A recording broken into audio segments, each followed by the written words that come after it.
death of the Prophet Muhammad, his grandson Hussein was killed in the Battle of Karbala. Why did this battle happen, and why is it so important to Islamic history?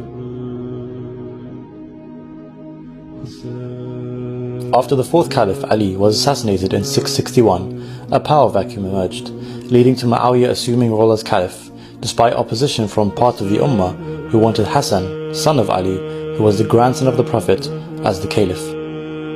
To avoid further bloodshed after years of conflict, Hassan signed a peace treaty with Muawiyah. This treaty stipulated that Muawiyah would not appoint a successor after him. In the year 670, Hassan was assassinated, leaving his brother Hussein to take on his duties. The treaty was breached when Muawiyah named his son Yazid his successor in 680, beginning the Umayyad dynasty. Yazid spread his power through corruption, bribery, and the use of violence. To legitimize his rule, Yazid demanded allegiance from Hussein. Hussein refused, as Yazid was openly corrupt and known to be brutal. Hussein was forced to flee Medina under threat of imprisonment and assassination. He had received thousands of letters from Kufa, Iraq, pledging support for an uprising against Yazid.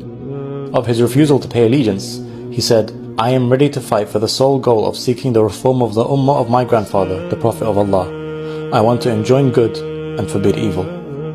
Hussein first went to Mecca for Hajj, but then left to avoid violence and preserve the sanctity of the holy city.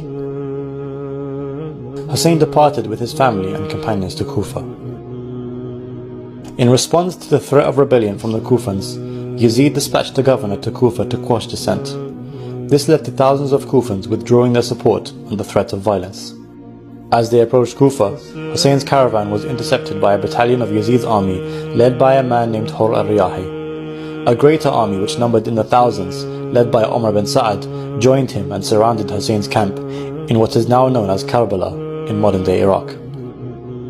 The army cut off access to water for Hussein and his family, leaving the men, women and children to suffer from days of thirst in Iraq's blistering desert heat. The army demanded allegiance from Hussein, threatening him with death. Despite all the odds, Hussein refused to back down. On the night before the battle, Hussein told his companions that they were free to leave, but they pledged to stand beside him in the face of certain defeat.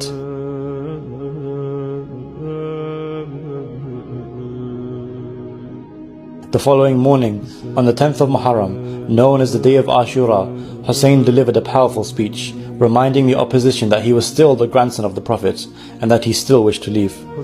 Moved by Hussein's speech, Hur abandoned Ibn Sa'ad's army and joined Hussein's. The battle commenced, with Hussein's 70-odd companions facing off against an army of what many historians number to be 30,000. The companions of Hussein fought group by group